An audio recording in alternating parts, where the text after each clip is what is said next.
Cumprimentamos a todos. Novamente aqui estamos para mais uma aula do nosso curso de Teologia da Perfeição Cristã. Esperamos que todos estejam na paz de nosso Senhor Jesus Cristo e amparados pelo manto protetor de nossa Santíssima Virgem Maria. Hoje trataremos de um assunto que, embora não seja o mais importante, no contexto atual eu diria que ele é um dos mais importantes de todos, porque há muito esquecido por parte da Igreja. Falaremos então da penitência. Iniciemos então com a nossa oração ao Espírito Santo.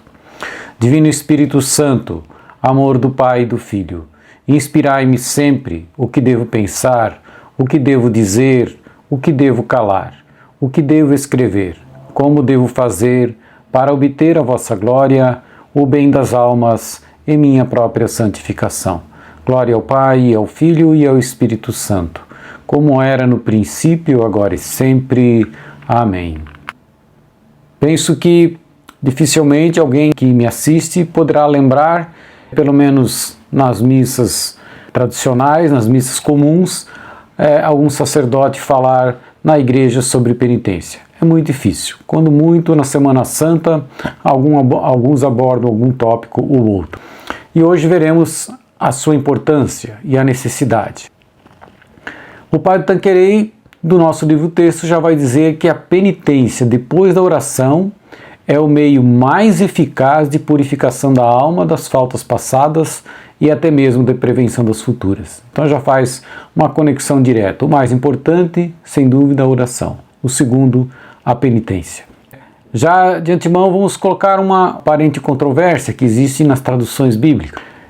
Na Bíblia da Ave Maria, nós vamos encontrar lá no Evangelho de São Mateus, capítulo 3, versículo 2, a seguinte frase: fazei penitência, porque está próximo o reino dos céus.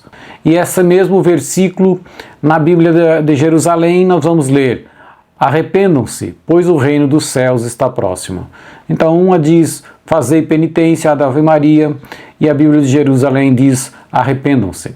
E assim, em outros locais também a palavra penitência, em traduções mais atuais, tem sido substituída pela palavra arrepender-se. Seria uma contradição? Eu me dei o trabalho de pesquisar um pouco e a gente chega à conclusão de que, primeiro, a origem da palavra arrepender-se, ela não é um momento só, ela é um processo contínuo. E esse processo contínuo leva a tomar atitudes de arrependimento e, por isso, ela engloba a penitência. Então, na verdade, arrepender e fazer penitência está tudo dentro de um único contexto. Os tradutores da Bíblia Ave Maria optaram por colocar o termo penitência, que é a resposta praticamente ao arrependimento.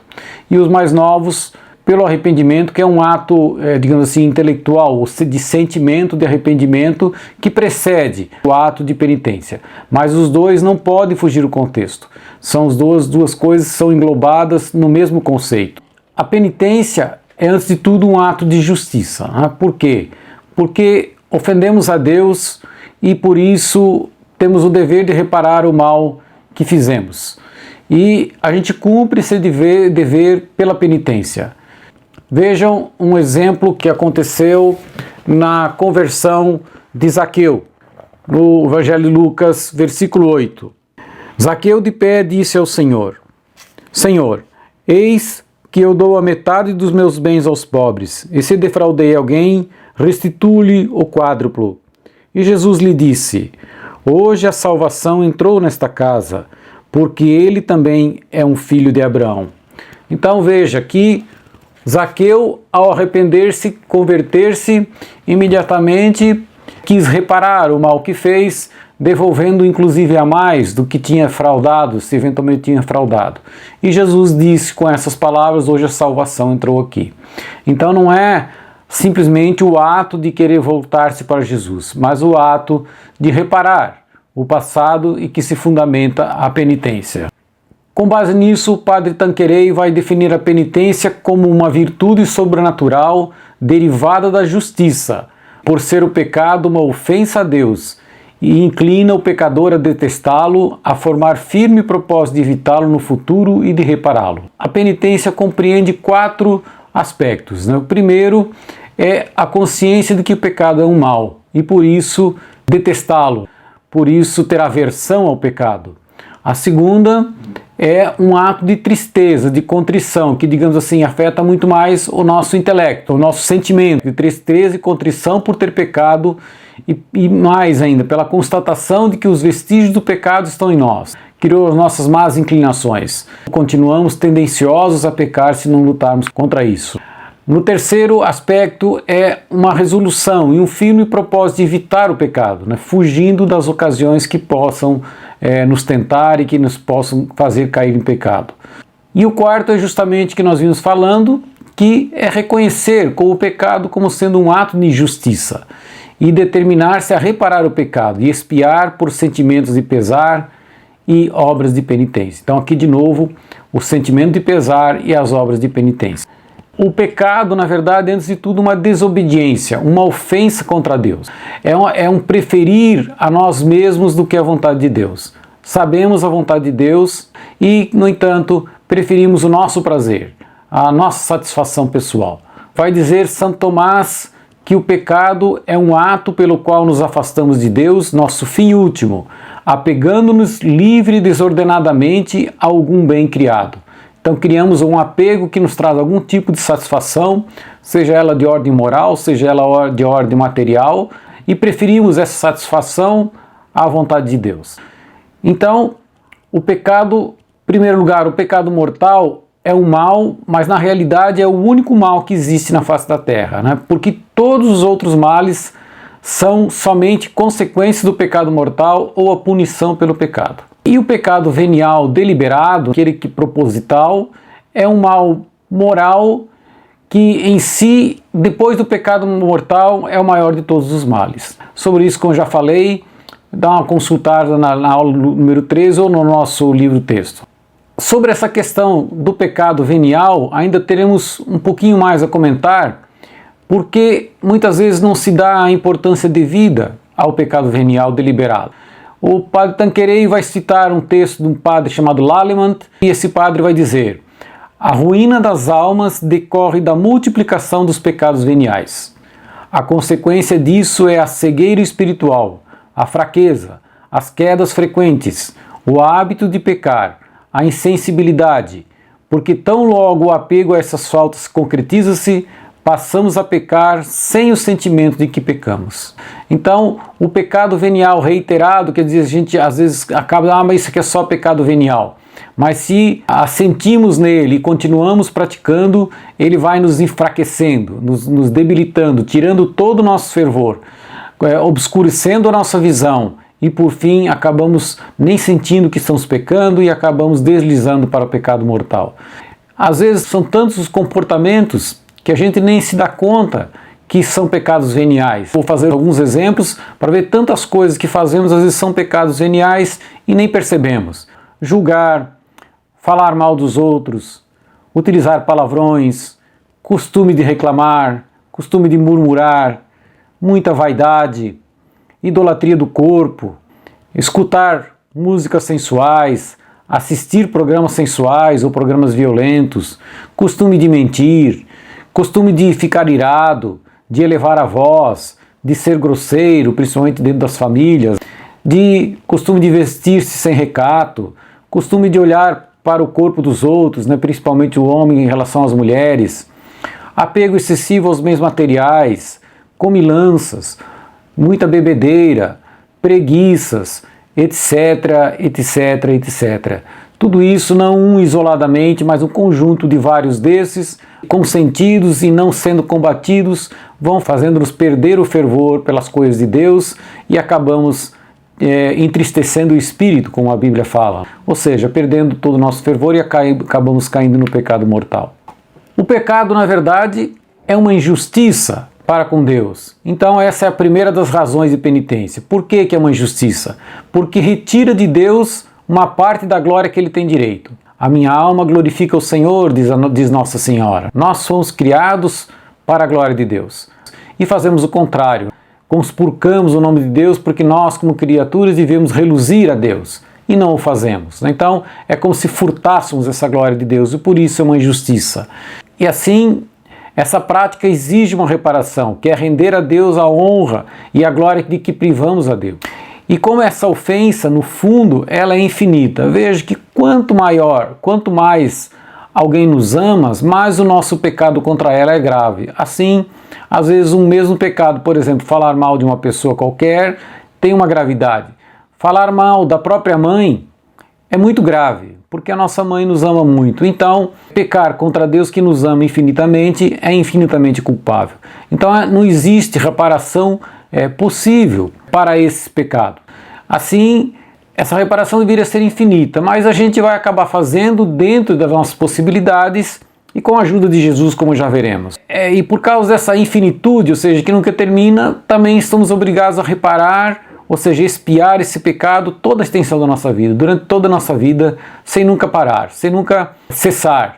E quanto mais graves tiver sido os nossos pecados, maior é o dever de reparação. Outra razão por que devemos fazer penitência decorre da nossa incorporação ao corpo místico de Cristo. Pelo batismo, como vimos já, nós somos incorporados a Cristo, somos membros do seu corpo místico e por isso, também já vimos, devemos procurar imitar Jesus. E o que Jesus fazia?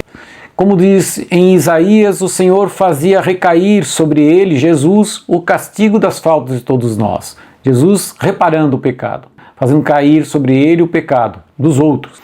E Jesus então viveu uma vida de penitência, já se despojando de si como Deus, vindo ao mundo como pobre, despojado de tudo, dos bens materiais, desde o primeiro instante, desde a sua concepção até o Calvário, até a morte sangrenta na cruz. Diz Bossuet, filósofo e sacerdote, para ser o salvador do gênero humano, Jesus quis ser a vítima, mas a unidade do corpo místico faz com que, uma vez imolada a cabeça, Jesus, todos os membros, do mesmo modo, devem tornar-se hóstias vivas. Então devemos colaborar com Jesus nessa reparação do pecado, seja dos nossos irmãos. Então, vem o terceiro dever por que devemos fazer penitência, que é um dever de caridade. Ou seja, em decorrência dessa nossa incorporação em Cristo, também todos somos irmãos e devemos ser solidários uns com os outros, nos ajudar uns aos outros. E quem tem experiência sabe que as obras de expiação são o melhor meio para alcançar a conversão do pecador. É a afirmação do Padre Tanqueray e a prática mostra isso. E expiar o pecado através de penitência para os nossos irmãos é o maior bem que podemos fazer para eles. É de um proveito muito maior do que qualquer bem temporal. Já escutei, às vezes, eu ouvi falar, pelo menos, me trouxeram notícias de pessoas confiáveis, que uma vez um sacerdote disse, olha, se você não pegar o dinheiro do jejum e não der para um pobre, de nada valeu o jejum. Está absolutamente em desacordo isso com a doutrina da igreja, que o que vale realmente é o jejum e, como diz, é muito maior do que qualquer bem temporal, que só uma esmolazinha e um valor de uma refeição é muito pequeno com o sacrifício que você fez para reparar o pecado do irmão. Então, a caridade nos move a penitência. Não só caridade conosco mesmo, a caridade pelos irmãos. Ou seja, expiar o pecado dos nossos irmãos é praticar a caridade, é estar de acordo com a vontade de Deus. São Pio de Pietrelcina tem uma frase muito clara, ele diz assim, as almas custam sangue, ou seja, ele reparava os pecados com o sofrimento pessoal e às vezes sofria muito por certos pecadores graves. Custavam sangue para obter a conversão dos pecadores. Altíssima caridade.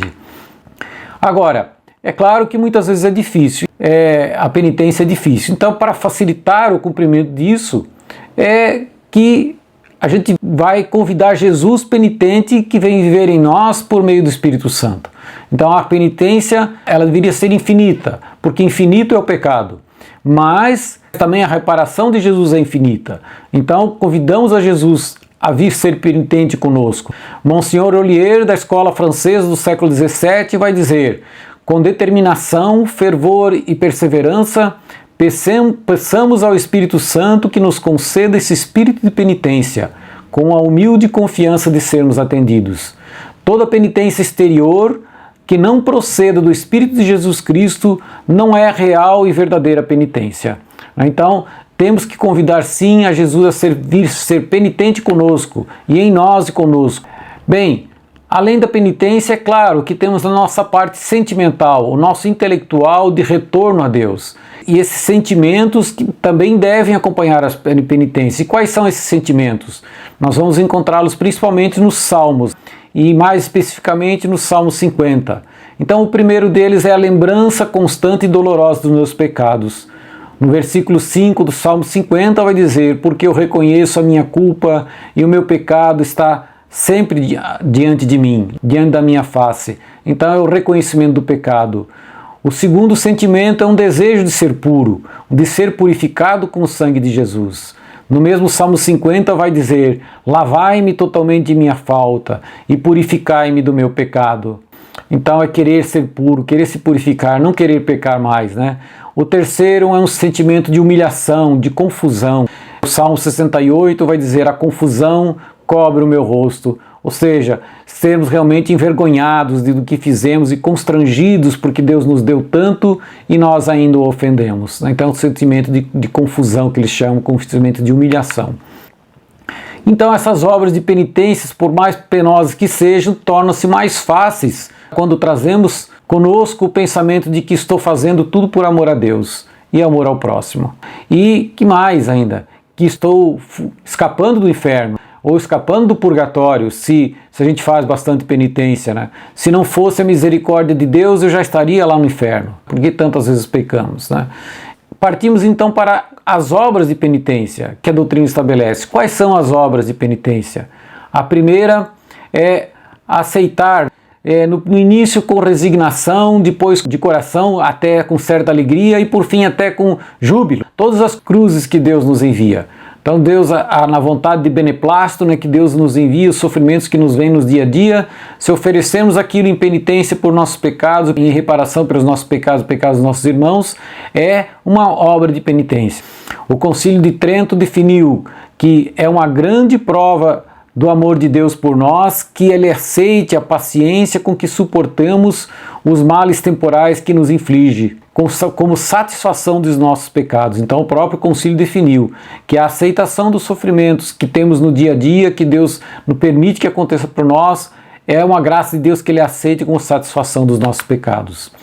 O segundo tópico de obra de penitência é que a penitência deve caminhar com o cumprimento dos deveres do Estado, ou seja, cumprir os deveres do nosso Estado, seja na família, no serviço, seja na vida religiosa, em sentimento de obediência, né? É também uma obra de penitência.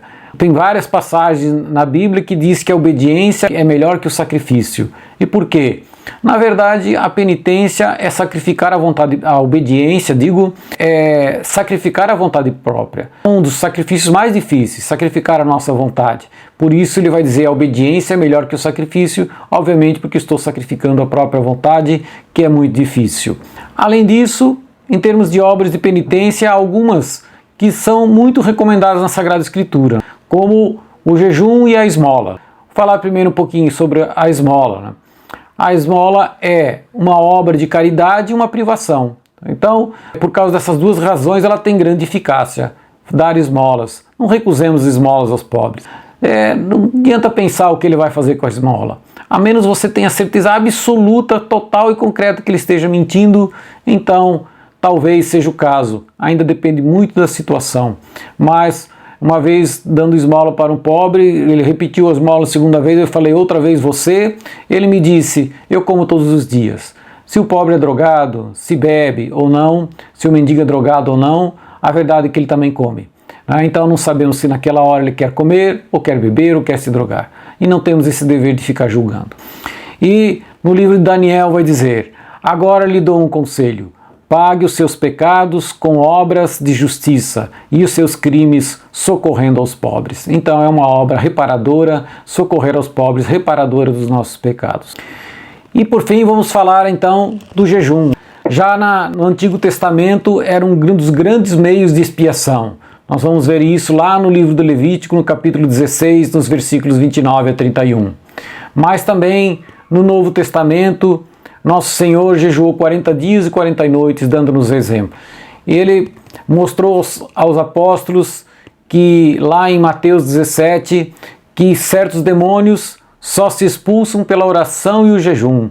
E mais, lhes digo com certeza que quando ele está se referindo aos demônios, ele não quer dizer só os demônios, são todos os demônios, entre aspas, os pecados que não conseguimos vencer, as coisas mais graves que não conseguimos vencer, que precisamos nos socorrer do jejum associado à oração para poder vencer, para excluir esses demônios, vencer esses demônios, entre aspas, além de, claro, o próprio espírito maligno. A verdade é que também muitos pecados procedem direto ou indiretamente dos prazeres sensíveis, da alimentação, do excesso de comer, do excesso de beber. Por isso, nesse caso, não há melhor maneira de reparar do que privar-se do próprio alimento, porque isso ataca a raiz do mal. E quando idolatramos o corpo, ou seja, pela comida, pela bebida, idolatramos também pelo sexo. E uma coisa ajuda a outra, e também a preguiça. Então atacamos o jejum, vem todos os benefícios, tanto quanto a parte sensual, quanto a parte alimentar e até contra a preguiça. Nesse sentido, existe uma frase de Santo Agostinho que ele vai dizer: o jejum purifica a alma, eleva a mente, submete a carne ao espírito, torna o coração contrito e humilhado, dissipa a névoa da concupiscência, amortece o ardor da luxúria e acende a luz da castidade. Vejam quantos benefícios Santo Agostinho relata advindos do jejum. E falando dos motivos que nos levam a jejuar, Santo Tomás vai citar 3 motivos principalmente, diz ele. Primeiro, para suprimir a concupiscência ou paixões desordenadas que estão arraigadas. O primeiro benefício, como eu falei, todas as concupiscências, todas as paixões arraigadas, o jejum beneficia. O segundo benefício, segundo Santo Tomás, é para dispor a alma a contemplar as realidades mais sublimes. É o mesmo que Santo Agostinho fala, né, que eleva a mente, abre nossa mente para Deus, abre nossa alma para Deus. Pois nós temos, de Santo Tomás, temos mais necessidade dessas realidades mais sublimes do que das coisas materiais. Então, é o segundo motivo que leva à penitência, segundo Santo Tomás. E o terceiro é em reparação dos pecados, como já repetimos, né? Ele vai dizer que a conversão não é simplesmente um gesto interior, mas envolve toda a nossa corporeidade. Ora, nós somos corpo e alma, nós não somos só alma, nem só corpo. Ambos devem participar do processo de conversão. Há uma frase do padre Garrigou Lagrange, que provavelmente citarei na aula seguinte novamente, que ele vai dizer: a oração sem mortificação é uma alma sem corpo, e a mortificação sem oração é um corpo sem alma. É como se faltasse alguma coisa, faltasse uma metade. Por isso que os 2 grandes pilares do progresso espiritual são a oração e a mortificação, o que se inclui dentro da mortificação a penitência. Ainda há muitos outros tipos de privações e mortificações voluntárias, além de jejum, de esmola e desses que nós citamos, que na verdade vamos passar a estudar praticamente a partir da aula seguinte, que a gente também se impõe para espiar os pecados e atacar a raiz do mal, as nossas más inclinações. E tudo isso será visto, inclusive no contexto dos pecados capitais, das paixões, será visto a partir da próxima aula, né? Não é à toa que Nossa Senhora, em todas as suas aparições, de La Salete, Lourdes, Fátima, Medjugorje, Quiberro, que também já é aprovado pela Igreja, sempre fala 2 palavras-chave, né? Penitência e oração. Por causa disso mesmo, são 2 pilares. E ela pede isso, e isso nos faz abrir para Deus, nos faz melhorar muito, nos faz progredir, nos faz atrair a graça de Deus cada vez mais forte para nós e nos atacar cada vez mais de frente os pecados, cada vez mais nos enchendo de graça, cada vez Deus vai nos elevando, dando força para continuar. É isso que tínhamos hoje para comentar. Agradecemos a atenção de todos, que Deus abençoe, que Nossa Senhora os proteja. Muito obrigado.